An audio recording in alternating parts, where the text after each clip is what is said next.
Bueno, muchachos, espero que estén muy bien. Este es el primer espacio entonces de este semestre. Veo que somos unos 11, 12. Me imagino pues que a lo largo del espacio se van conectando unos, se van yendo otros. Algo muy bueno es que estamos pues aquí presentes personas de todos los semestres, incluso estudiantes de posgrado. Algunos me han escrito y me han dicho que pues como veces anteriores no van a poder estar en el espacio sincrónico, pero igual van a revisar toda pues, la grabación. Recuerden que ya tenemos como 20 espacios grabados, todos están en el grupo y hemos hablado pues de muchas temáticas. La invitación, al igual que en semestres anteriores, es que pues, cualquier persona que esté interesada en hacer un aporte o una pregunta, lo haga. Esta no es una clase, ni tampoco yo soy un profesor, entonces la idea es que se mantenga un espacio dinámico y que también se sienta muy horizontal, que digamos que todos estemos aprendiendo, que personas de primer semestre hagan preguntas, que también fomenten a personas de semestres más avanzados en responder las preguntas, en comentar qué piensan, qué consideran, qué han aprendido. También quienes sean de posgrado y quieran hacer su aporte están más que invitados. Igual, la idea hoy es hacer una nueva introducción, pues en esta después más bien lo llamo un breve vistazo a la neuropsicología clínica. Esto ya se hizo hace 2 años en la primera sesión de todas de este espacio. Ya, pues lo chévere es que se ha adquirido más experiencia, no solamente por mi parte, sino también por parte del grupo, quienes ya son más como afianzados al espacio, han ido evolucionando a nivel teórico, a nivel profesional. En ese momento, de pronto, quien estaba en cuarto ahora está en octavo, quien estaba estudiando ya está incluso graduado. Entonces, vamos a iniciar. Al final, la idea es también revisar la propuesta para este semestre, los espacios que ya se tienen planteados y que me cuenten, pues, si alguien tiene como alguna idea de algún invitado que se podría traer, una temática que consideran valiosa a revisar. Bueno. La idea entonces es revisar principalmente hoy algunas imágenes de algunos casos bien importantes que pues, me han tocado a lo largo pues, de la carrera, a lo largo de la práctica y de la maestría. Eh, Puede que algunos conceptos suenen muy teóricos, igualmente pues para quienes estén en semestres más bajitos, hagan las preguntas con total libertad. No van a haber críticas ni ningún comentario pues negativo en ningún sentido. La invitación es también a que quien quiera prenda cámara, si está almorzando quita la cámara mientras ella la cuchara de mastica y la vuelve a prender. Y bueno, total libertad para hacer cualquier tipo de aporte y comentario. Vamos a empezar entonces, como dije, viendo algunas imágenes. Aquí vemos una imagen en corte coronal. Recuerden que existen diferentes cortes de resonancias o de imágenes o de neuroimágenes. Está la coronal, que es esta, que es como una foto de frente. Otra que es la sagital, que se ve como alguien de perfil, con cortes o rebanadas en este sentido. Y la axial, que se ve desde arriba. Este es un corte coronal y, por ejemplo, aquí el recuadro que tenemos en rojo nos señala una estructura, es el hipocampo, específicamente la cola. Este hipocampo se divide en tres porciones y pues recordemos que desde ya hace meses muy precoces, desde primer semestre, Marta nos da a entender que esa estructura se asocia con una función muy básica, como es la memoria.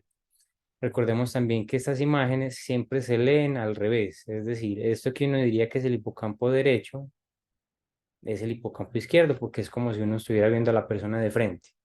Si uno le dice a las personas, mueva su mano derecha, pero la mano derecha de la persona es lo que uno ve como pues al lado izquierdo, ¿cierto? Entonces, este recuadro que vemos del hipocampo es el hipocampo izquierdo. Vamos a entender pues desde este principio en neuroimágenes. Este es un hipocampo sano, normal, ahí ven la cabecita bien gordita, todos sus giros, toda la amígdala aquí. Aquí podemos ver otra imagen donde ya se ve o se marca todo el giro para hipocampal, todas las estructuras que son cercanas a ese hipocampo y que también proveen funciones de memoria. Resulta que esa estructura, pues aunque es muy crítica en cuanto a un proceso como la memoria, también es muy proclive o muy débil a diferentes situaciones que pueden suceder a lo largo de la vida, sobre todo al momento de ser un neonato. Resulta que hay personas que de pequeñita tienen una infección y les da una fiebre muy alta y tienen crisis convulsivas. Resulta que hay personas que se golpean la cabeza o incluso pues aquellos niños que cuando nacen tienen hipoxia neonatal, pues el hipocampo es una de esas partecitas del cerebro que más son proclives a daños cerebrales. Aquí podemos ver ya a la izquierda una imagen de otro cerebro, pero en este caso, pues ya se ve mucho más consumido. Pero en particular, uno puede ver que esta partecita de acá está mucho más chiquita, mucho más delgada, mucho más atrofiada que esta de acá. Uno puede ver ahí como unas claras diferencias. Los giros son más cortos, es menos grueso, es menos denso. Eso es lo que se llama y se conoce como una esclerosis hipocampal. Esta es una de las etiologías más eh, prevalentes, digámoslo así, en casos de epilepsia. Pacientes con epilepsia que aunque toman fármacos anticrisis, pues así sea uno, dos o hasta tres fármacos, no les logran controlar las crisis. Siguen teniendo convulsiones, siguen teniendo episodios y por lo tanto estos son unos pacientes que son o suelen ser candidatos a cirugía de epilepsia. Aquí vemos otra imagen un poquito más clara. Creo que la de la izquierda, sí, es una tomografía. Ya esta de la derecha es una resonancia y ahí se puede ver con más claridad que el hipocampo derecho, este de acá, pues está todavía conservado, tiene sus buenos giros, tiene su buena forma, mientras que el hipocampo izquierdo, pues ya está mucho más consumido, ya es un pedacito de nada, está muy chiquitico, ya está muy atrofiado. Hace referencia entonces a ese hipocampo esclerótico. Ahí uno ve un pedacito negro, esto de acá es lo que antes era tejido, pues en esta ocasión ya es hueco, ya es vacío. Ya después de tanta repetición de descargas eléctricas, pues se va consumiendo, se va haciendo más chiquito y termina habiendo un espacio que se llena de líquido. En este tipo de imágenes, lo que ustedes vean en negro, pues suele ser el líquido cefalorraquídeo que está alrededor del cerebro. Como les decía, estos son unos pacientes que pues, son candidatos a cirugía de epilepsia. La hipótesis es que esa zona que es la problemática, la zona donde inicia toda esta descarga eléctrica, pues no funciona muy bien, ¿cierto? Entonces, la idea es que por medio de una intervención quirúrgica, pues se quite ese pedacito, esa zona, y se libre el paciente de las crisis. Para eso hay que hacer muchos estudios, se hace la resonancia, se determina cuál es el posible foco epiléptico, en este caso si tiene, por ejemplo, hallazgo de esclerosis hipocampal. Hacen más pruebas para ver si ese sí es el foco, porque puede que hayan varios focos o puede que ese no sea el foco principal. En esta imagen nueva ya no es una imagen estructural como las anteriores, sino que es una imagen funcional. Ahorita vamos a expandir un poquito más sobre esto. En específico, esta es una resonancia magnética funcional y ven que ya esto es un corte axial, se ve desde arriba. Estos son los ojos, por acá, los ojos. Y lo que ustedes ven acá es como tal la activación que tienen esas estructuras, en este caso en concreto los hipocampos. Resulta que al paciente le ponen a hacer diversos ejercicios. Está en el resonador, le enseñan unos paradigmas, le dicen, vea estas imágenes y ahorita cuando le pidamos, piensa en ellas, recuerde y díganos cuál de las siguientes era la que vio. Y así es que pueden ver que durante esa tarea en concreto, pues estas estructuras en específico empiezan a tener más consumo de oxígeno, empieza a haber más riego sanguíneo, empieza a haber más consumo de oxígeno y como pueden ver, pues claramente hay un predominio de un hipocampo sobre el otro, ¿cierto? En este caso, un predominio del hipocampo izquierdo, perdón, del hipocampo derecho. Eh, Entonces así es como empiezan a decir, listo, tienen los dos hipocampos, pero parece que efectivamente el que tiene esclerosis hipocampal, el izquierdo, eh, no tiene un buen funcionamiento. Entonces empiezan a hacer pues, unos análisis de voxeles, dicen que la activación es mayor en el lado derecho, entonces el predominio de la función de la memoria es derecha. Entonces, estos son como un grupo de estudios que se hacen para llegar a esas conclusiones. Este es otro caso, ya esto es mucho más visible, uno diría que pues uno ve esto y hasta se pone como a buscar las diferencias, pero ya este tipo de casos son mucho más claros, mucho más visibles. Esa masa bien grande que se ve al lado izquierdo, todo esto, ¿qué creen que es eso? ¿A qué se parece? ¿O qué idea se les viene a la mente cuando ven eso? Tumor. Es un tumor, ¿cierto? Uno ve una bolota ahí grande, bien clara, bien diferente a todo el resto de las estructuras.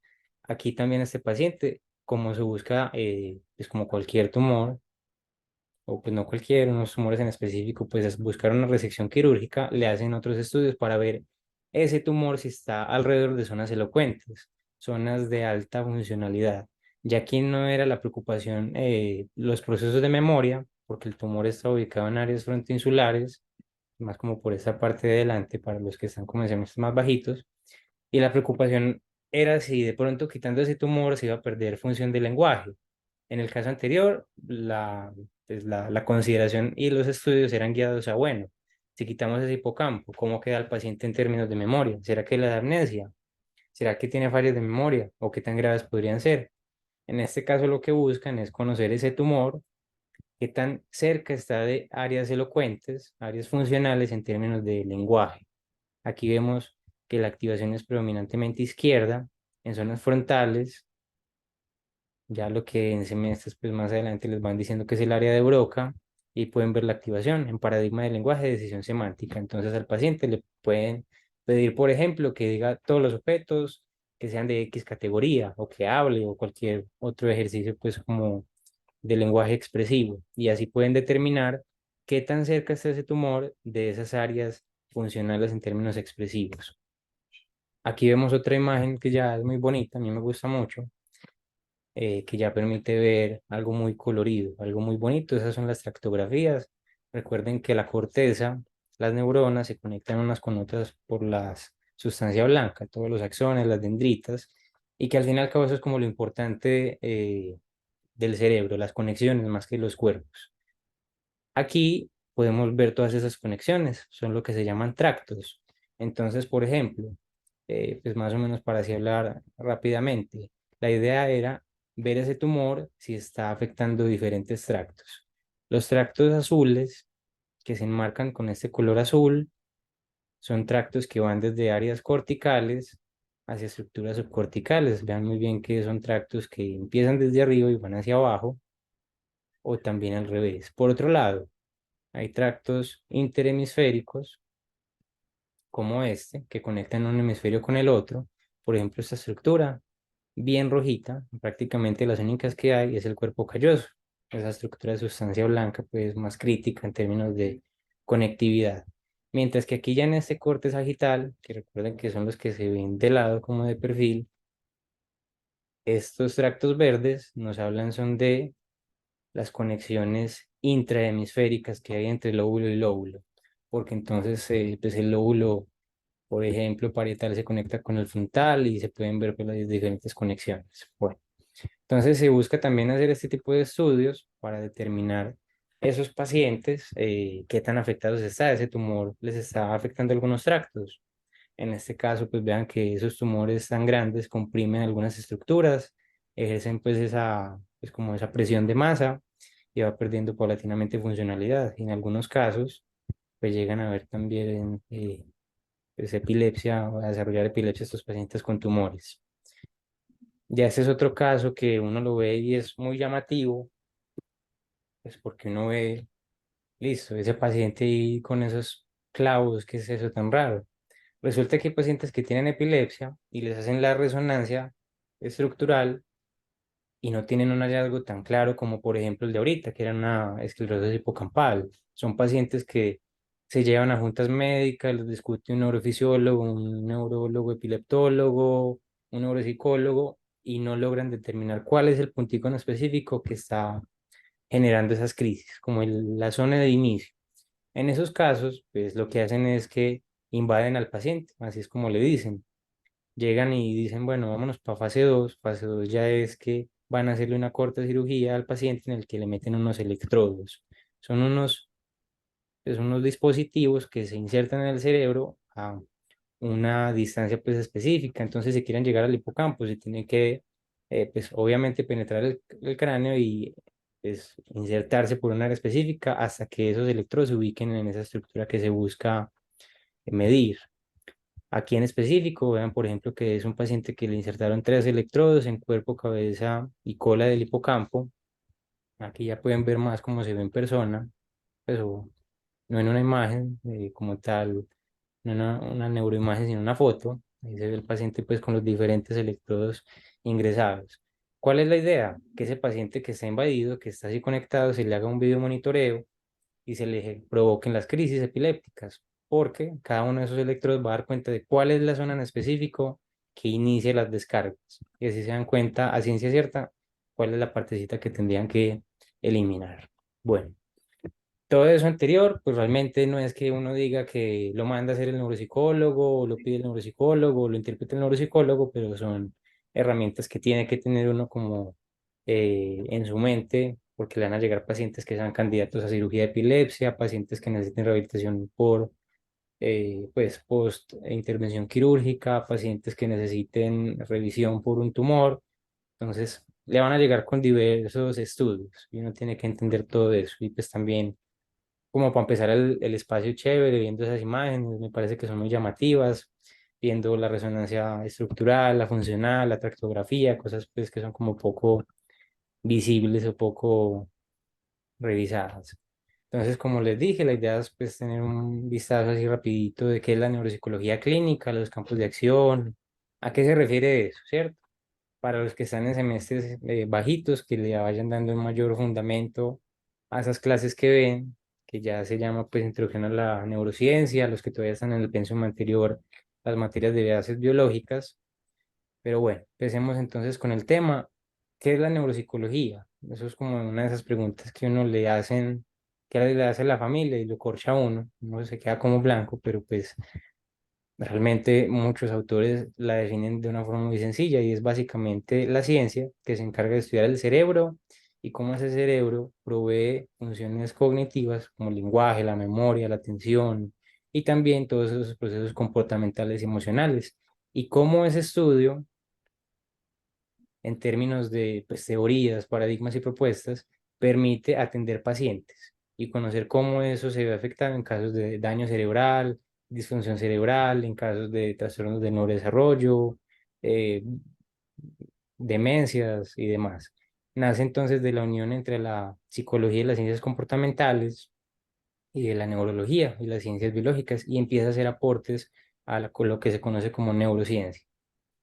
Hablamos entonces de que la neuropsicología en su ámbito clínico, pues tiene como tres ramas de acción amplias. Una es como un área de conocimiento cerebral para hacer aportes, para hacer teorías, para hacer suposiciones que se buscan comprobar, modelos de la atención, modelos del lenguaje, modelos de la memoria. Ahorita profundizamos más en ello. Como área clínica de estudio y diagnóstico, es la más típica, es la que uno más se perfila, que es la atención a pacientes, la evaluación de pacientes y llegar al diagnóstico, y como área de rehabilitación. Vamos a ir revisando cada una de ellas como área de conocimiento. Es muy bonito ver cómo a lo largo de la historia pues se ha ido formalizando y prácticamente confirmando conceptos. Desde hace ya mucho tiempo se tienen pues registros pues, de hallazgos de egipcios o de pues, como civilizaciones muy antiguas que ya intervenían al cerebro, dando por claridad que el cerebro era quien proporcionaba todas esas funciones cognitivas.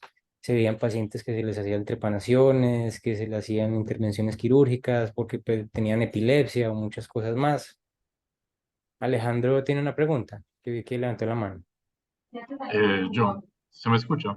Sí, Pues era para hacer un comentario con respecto a lo que estabas diciendo, que pues incluso hallazgos tan históricos como se considera el corpus hipocrático, pues de Hipócrates hace no sé cuánto, pero que mencionaba en la primera correlación que había entre las afasias y el daño cerebral. Entonces, ya un rato en las ciencias, aunque es más últimamente que se viene a dar como ese auge en el estudio de ellas.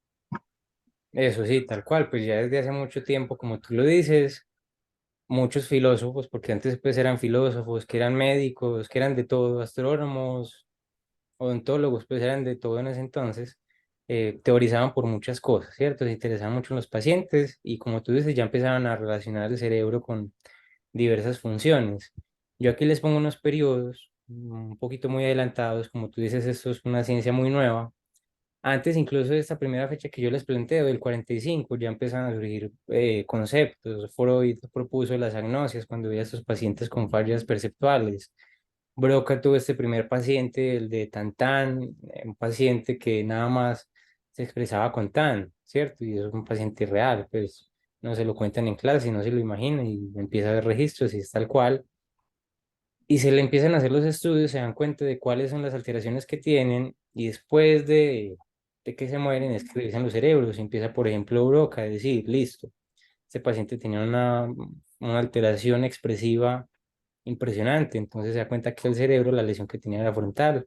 Y así es como empiezan a determinar, entonces ese área sirve para el lenguaje expresivo.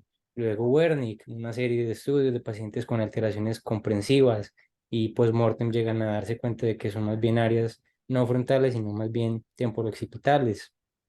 Y son, pues antes del 45 hay un rastreo muy amplio, pero como tal, como disciplina, se empieza a formalizar después de las guerras. Después de la Primera Guerra Mundial, digamos que listo, se llegan muchos soldados que ya se convierten en pacientes por traumas de cráneo, pero eran muy pocos los que sobreviven a esos impactos de bala. Más bien después de la Segunda Guerra Mundial, cuando se mejoran los cascos, pues ya los pacientes estaban más capacitados, pues digámoslo así, a recibir impactos de bala en la cabeza, pero llegan vivos, pero con secuelas impresionantes. Es así cuando se empiezan a crear los centros de rehabilitación y también los centros de estudio. A partir de ahí es que se empiezan a hacer las propuestas, los diagnósticos, asociaciones. Entonces llegan 20 pacientes con el mismo impacto de bala en esas áreas temporales y empiezan a presentar, por ejemplo, áreas de memoria. Entonces empiezan a decir que esas áreas temporales se relacionan con la memoria y así empiezan a asociar diferentes lesiones, porque por eso se denomina periodo lesional,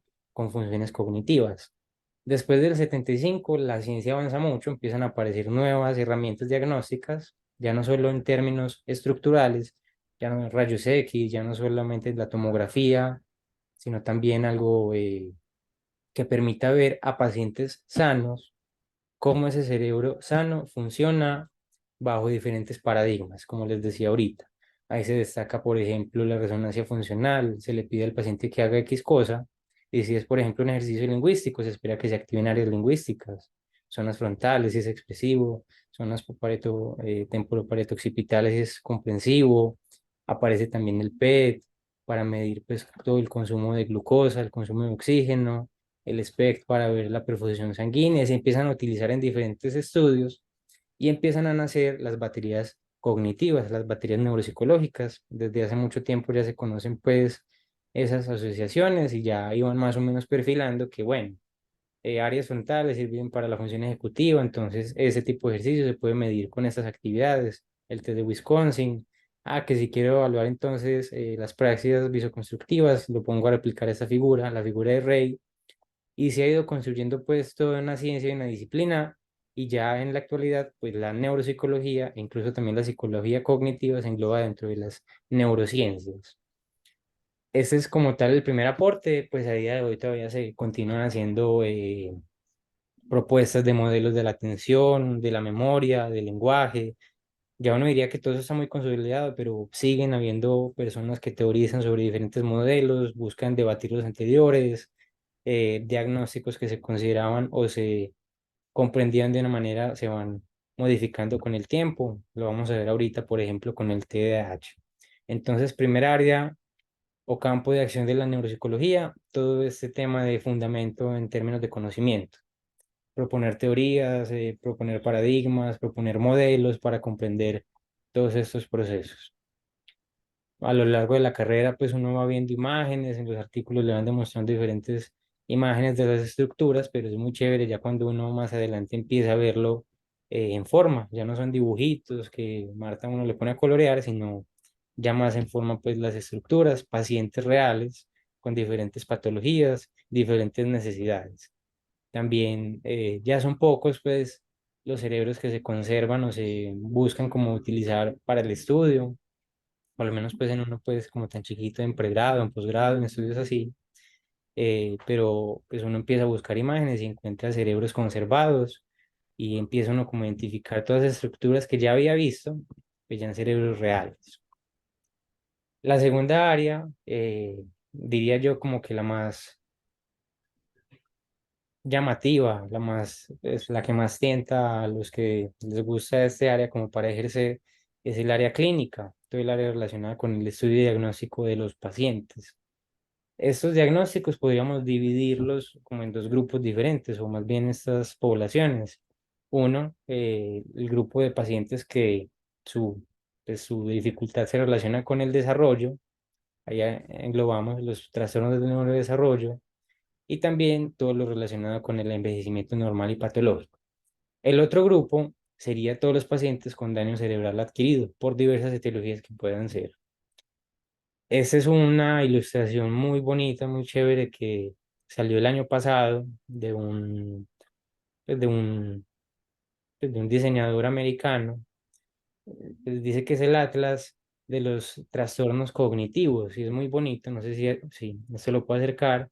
Entonces, por ejemplo, esto es muy útil para uno empezar a ver diferentes estructuras que nos dan el nombre.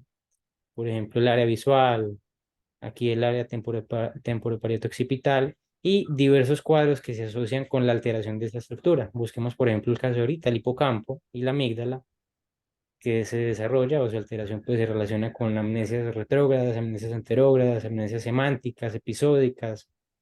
Es un cuadro muy bonito. Ahorita, si desean, lo comparto por el grupo, esta imagen. Y bueno, a raíz de eso, entonces el neuropsicólogo debe de entender esas estructuras anatómicas, las funciones que tiene y si esas estructuras se alteran, se perturban o por algún pues, motivo se dañan o se atrofian, eso en qué termina, ¿cierto? Ya entonces no solamente, bueno, hablamos de amnesia anterógrada, amnesia retrógrada, sino que todo eso se va consolidando en cuadros específicos, cuadros diagnósticos, como decíamos ahorita, trastornos del neurodesarrollo, como discapacidad intelectual, déficit de atención y hiperactividad, que como se los mencionaba ahorita, pues va cambiando su forma de entender. Ya no solamente es un niño inatento, hiperactivo, sino que se habla es más bien de un problema en el control de impulsos y que a partir de ese problema en el control de impulsos es que se impactan las esferas de la vida cotidiana y se presenta esa inatención o esa hiperactividad. Pacientes con autismo o trastornos del aprendizaje, la dislexia, la discalculia, entre otros también empiezan a ver entonces los pacientes con daño cerebral adquirido de diversas etiologías. Entonces, pacientes que tienen ACVs, que dependiendo de la arteria, pues presentan una clínica u otra, pacientes con una isquemia en la arteria cerebral media izquierda o la derecha, entonces presentan diferentes cuadros, pacientes con trauma craneoencefálico de diversos tipos, si son abiertos, si son cerrados, cuál es el progreso de ellos, pacientes con epilepsia o tumores como vemos ahorita, pacientes con neuroinfecciones o enfermedades nutricionales y metabólicas, la neuropsicología de los pacientes con cefalea, cómo desarrollan pues, perfiles disejecutivos y con fallas atencionales impresionantes, pacientes con esclerosis múltiple, fibromialgia, y para los que tampoco pues, les guste mucho el área y el campo, pues la realidad es que los trastornos psiquiátricos y psicológicos eh, cursan muchísimo con alteraciones cognitivas, una depresión, una ansiedad que cursa con una disfunción ejecutiva impresionante, pacientes que no son capaces de razonar adecuadamente, de solucionar problemas, de volverse rígidos, pacientes que a largo plazo, pues por daños estructurales empiezan a presentar fallos de memoria, pacientes con, por ejemplo, esquizofrenia, que tienen un perfil cognitivo muy específico, pacientes con TAC, con TAP, pacientes con estrés postraumático. Y bueno, ya otro grupo muy grande de pacientes eh, que son los relacionados con el envejecimiento patológico. Esos pacientes que empiezan a desarrollar demencias de diversa etiología. Pacientes con demencia tipo Alzheimer, pacientes con demencia frontotemporal, pacientes con atrofia cortical posterior, sea, pacientes con esclerosis lateral amiotrófica, con demencia vascular, Parkinson, Huntington, Wilson, mixtas por cuerpos de Lewy, por muchas diversas etiologías, pero es muy chévere porque antes de esos cuadros demenciales existe lo que ahora se llama deterioro cognitivo leve. El paciente de un día para otro no tiene Alzheimer o tiene una demencia frontotemporal, sino que listo, tiene un deterioro en sus capacidades cognitivas, pero es leve, todavía puede funcionar, todavía es independiente, todavía se moviliza, pero se va caracterizando un cuadro que puede evolucionar a una demencia. Entonces, pacientes que de 50 a 55, 60 años, incluso más jóvenes, que ya se les nota un perfil amnésico. Entonces, uno puede ya darse la idea de que eso va a progresar a un Alzheimer. Los pacientes con fallas en la memoria episódica pues, de lo reciente, o esos pacientes que empiezan con cambios comportamentales, de pronto ya se vuelven un poquito más irascibles, más bravos, cuando toda su vida han sido muy diferentes, o empiezan con fallas de lenguaje. Por ejemplo, últimamente ha sonado mucho la demencia frontotemporal por esto de que creo que es Bruce Willis, no sé si me equivoco, pues ya está desarrollando una Sí. fascia primaria progresiva, que es uno de los tipos de demencia frontotemporal. Pacientes que empiezan como con alteraciones visoperceptuales y desarrollan posteriormente una atrofia cortical posterior. Entonces, es un estudio muy amplio. Entonces es como la unión de diversas cosas, entender las estructuras, entender las funciones de las estructuras, entender cómo esa alteración genera diferentes cuadros y que la unión de esos cuadros pues nos genera al final unos diagnósticos. Y otro área que pues, va cada vez más en desarrollo, que es el área de rehabilitación, porque al final pues si uno diagnostica un paciente, pues yo no sé, pues con deterioro cognitivo leve amnésico, pues haga algo, ¿no? Pues no se le da el diagnóstico y para la casa, porque realmente hay una situación triste y es que, pues, por ejemplo, los pacientes con procesos neurodegenerativos eh, que tienen riesgo de demencia, pues aún no se tiene un tratamiento así que no se diga 100% eficaz. Se tiene un manejo farmacológico, pero lo que pues, es un tratamiento sintomático como para minorar de pronto ese comportamiento del paciente, para manejar esos síntomas neuropsiquiátricos de pronto para así reducir un poquito ese deterioro, pero en sí lo que se ha demostrado y se encuentra que más sirve para esos pacientes en esos cuadros de deterioro cognitivo leve con progresión a demencia es la gimnasia cerebral, estimulación cognitiva, ponerlos a hacer ejercicios, diversas pues funciones que vamos a ir viendo pues a lo largo de este semestre con dos espacios eh, o la rehabilitación de estos pacientes, como decimos ahorita, con traumas craneoencefálicos, entonces ayudar en esa amnesia postraumática, pacientes entonces que tienen una fascia post-ACV, qué hacer con esos pacientes. Esto ya es más amplio. Lastimosamente, pues en Colombia, eh, a diferencia de otros países, no se cuenta con un sistema de rehabilitación muy amplio. Por ejemplo, en España o en Inglaterra, tengo entendido que un paciente tiene un trauma de cráneo y lo que hacen es que lo ingresan en un instituto a que le hagan un montón de pruebas y no solo pruebas, sino que lo rehabiliten un grupo multidisciplinar. Entonces lo tienen institucionalizado durante un tiempo para que sea una rehabilitación continua, 24/7.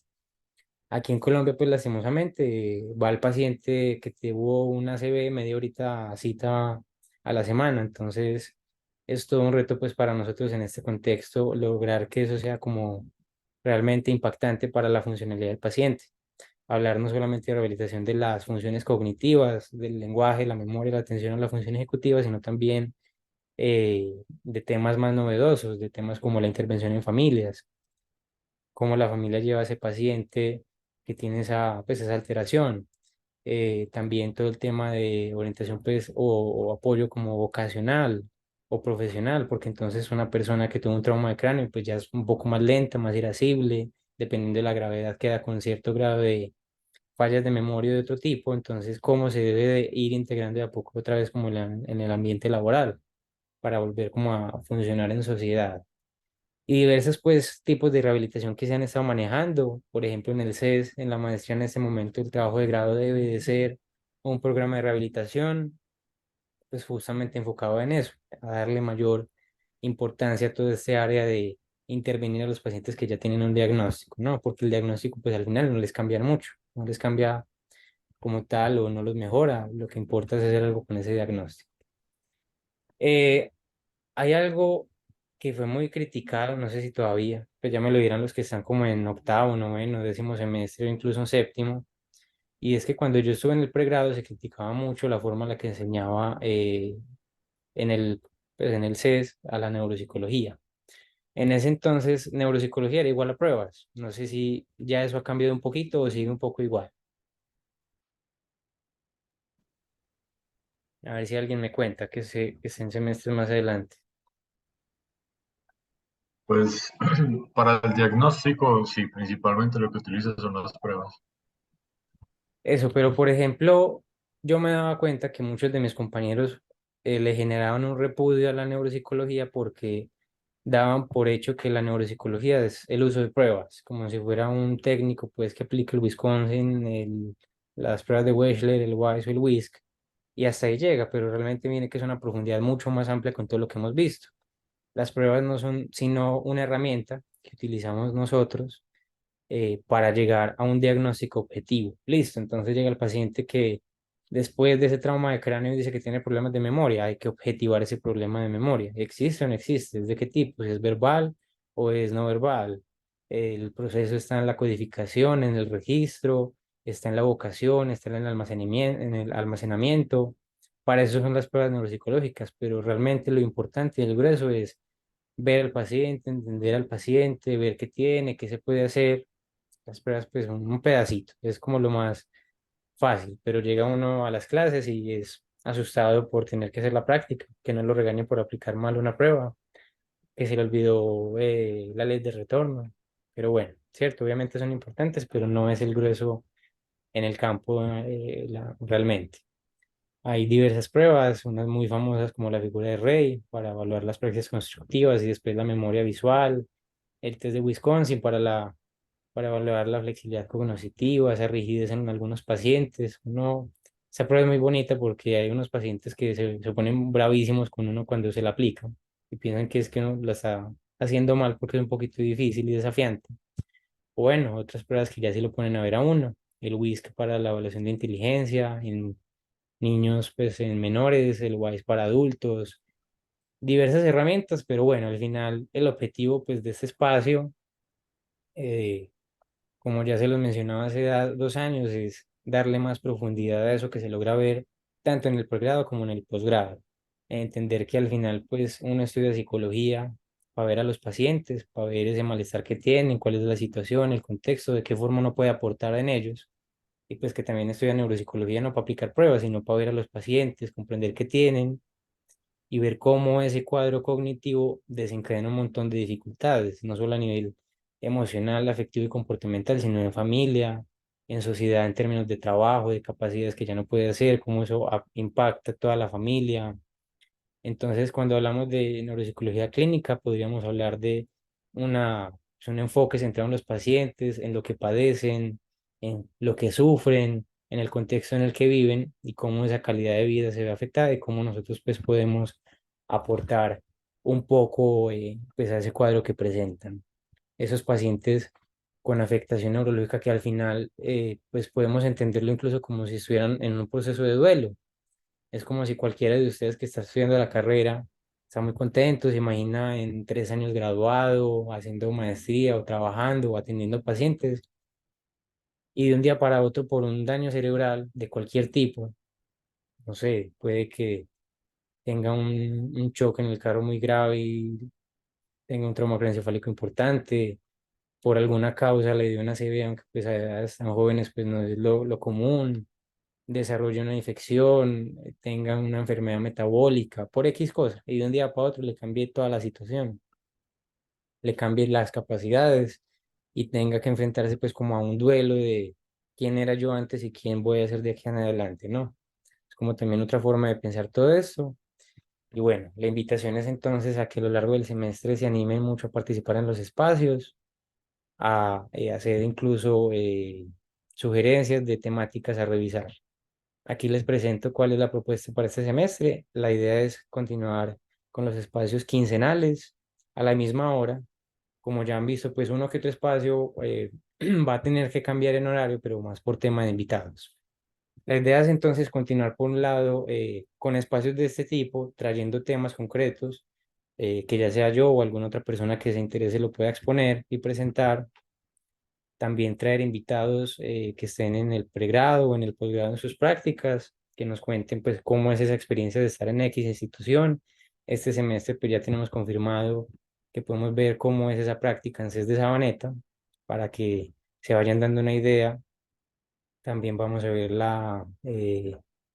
probablemente esa revisión de práctica profesional en la Clínica de las Américas, vamos a ver si en otras instituciones, vamos a tener profesionales neuropsicólogos que trabajan en diferentes ámbitos El espacio dentro de 15 días, o bueno, más bien 14 porque es un jueves, es sobre el rol del neuropsicólogo en el ámbito educativo. Vamos a empezar a intentar revisar también cuál es esas posibilidades del neuropsicólogo como independiente, ese sueño pues que mucha gente no, pues muchas veces uno tiene como, voy a trabajar en mi consultorio, pues ver cuál es la realidad de eso, cómo se llega a contactar con los pacientes, las dificultades, las realidades, todo lo que eso se relaciona. Este semestre también vamos a intentar centrarnos mucho en rehabilitación de adultos y de niños pequeños. Como les mencioné, vamos a intentar tener dos invitados especiales. Eso está por confirmar.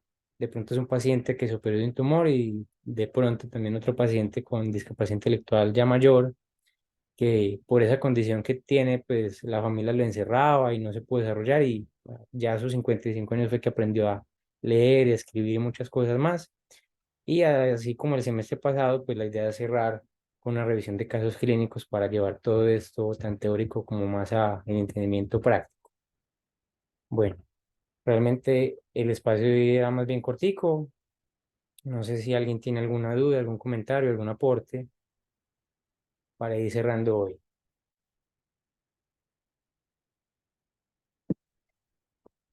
Si algún espacio les llama más la atención que otros, si de pronto recuerdan algún espacio anterior que les gustaría que se replicara por algún motivo, ya sea un invitado que les llamó la atención, un tema que les gustó mucho. En lo personal me parece súper chévere cuando hay invitados, porque no tenemos un acercamiento a lo largo de la carrera. Yo voy en séptimo y la verdad, gracias al espacio, pude como ver la opinión de un paciente en todo este transcurso. Entonces me parece muy chévere eso y también que pues, de hoy puedo aportar que es bueno iniciar como con la base de qué es la neuropsicología porque no lo habíamos visto como tal. Entonces me parece muy interesante. Y pues la idea de hoy era como hay tantos estudiantes de primer semestre nuevos y de pronto personas que no pudieron ver esa introducción hace 2 años, pues volver como a hablar de por qué es importante este campo, ¿cierto? ¿Qué se hace, qué no se hace, cómo se hace? Obviamente faltaría mucho más por hablar, pero como una breve, pues como puse un breve vistazo. Y sí, así como tú dices, yo también considero que el aporte más grande de este espacio es justamente esos invitados pacientes, para entender bien pues esa otra perspectiva, que no lo logra pues uno ver a lo largo del semestre, sino hasta cuando ya están las prácticas y llega a ver los pacientes. Y eso que incluso es más especial porque es invitarlos a contar toda esa experiencia, que es gente que ha pasado por muchas situaciones y de ahí uno pues no solamente saca muchos aprendizajes, sino como que también le da como que mucho más valor a lo que uno estudia y lo que uno hace, por lo que tanto se esfuerza. Bueno, si no hay más comentarios, nos veríamos dentro de 14 días. Recuerden que quien no pueda asistir igualmente en esa fecha por esas horas de 4:30 a 5:30, el espacio va a quedar grabado.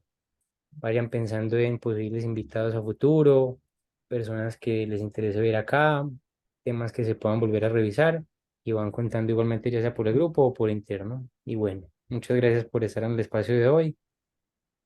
Y nos vemos entonces. Muchas gracias. Gracias. Chao, Juan, Gracias. gracias. Con mucho gusto. Hasta Chao, gracias.